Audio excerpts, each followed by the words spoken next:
Hi everybody, welcome to another episode of Get Inside Team Go 11. We're here in Portimao. Now it's time for a small recap of the last race in Aragon. Welcome to Portimao, Philipp. Last race was just 1 week ago. You felt really strong in Aragon. What was your feeling there? The first impression was that there wasn't a lot of grip on the track. We haven't been there testing, so I was a little bit scared.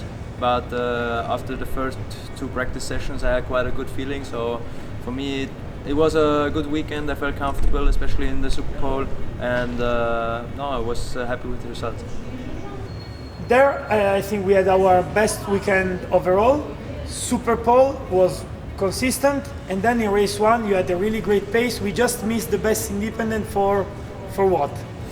I think Danilo at that day had a really good pace. So even though he started from last position, he made up the ground very fast. There was not a lot I can do about it.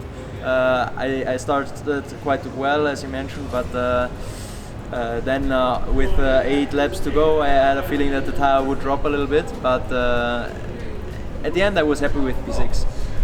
Quite interesting race one strategy. You start really fast to defend your position. Yes and no. I started well, and I immediately made up one place and then another one. And then I had a good feeling and tried to stay with Oettl, but step by step he went away. So it was not bad. To be honest, I didn't expect such a big drop at the end of the race, but after lap 10, I was really scared that they wouldn't made it to the end, but at the end everybody else struggled a little bit with the tires behind us, so it was possible to defend. We had enough of a gap to the front and also to the back, so it was more or less the maximum I could do that in that race, but I'm really happy with the result. Going to Sunday, you had another 2 strong race, but in race 2 was quite different compared to race 1.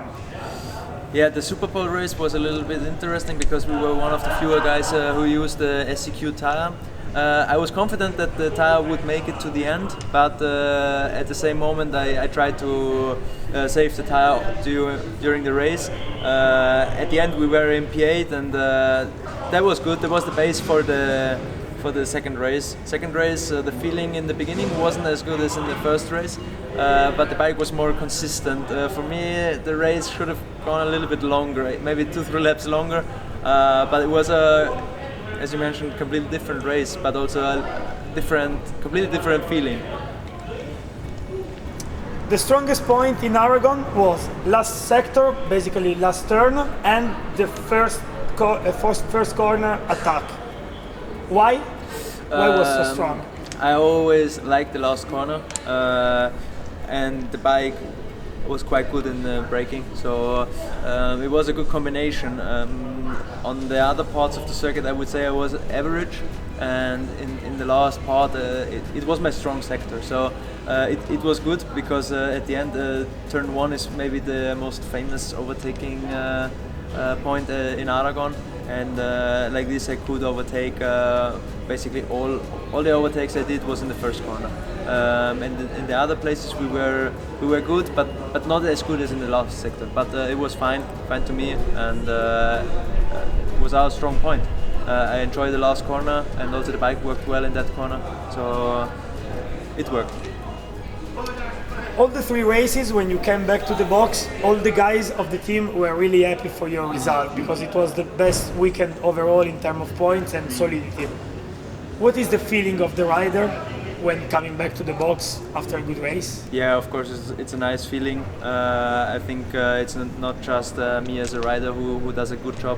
All the team does a good job. Doesn't matter if the crew chief mechanics or in the hospitality. We are one team, and we win and lose together, and I think since the summer break we are on a good direction, and I think to have a moment like this is nice for everybody, and we get all a good energy from it, and of course now when the race was good, to have to come back to the box and everybody's happy is good. After race 1, you were a bit scared about regulation because you came to the box pushing the bike. Was easy, or what and why? As you know, we had already some problems with the engine in the past, and I was a little bit scared because in the out lap I rode quite slow, and suddenly the bike switch off in a very bad moment, because in the last corner everything is uphill, but the bearings of the wheels were good, so I didn't have to push it a lot, but the marshals helped me quite a lot.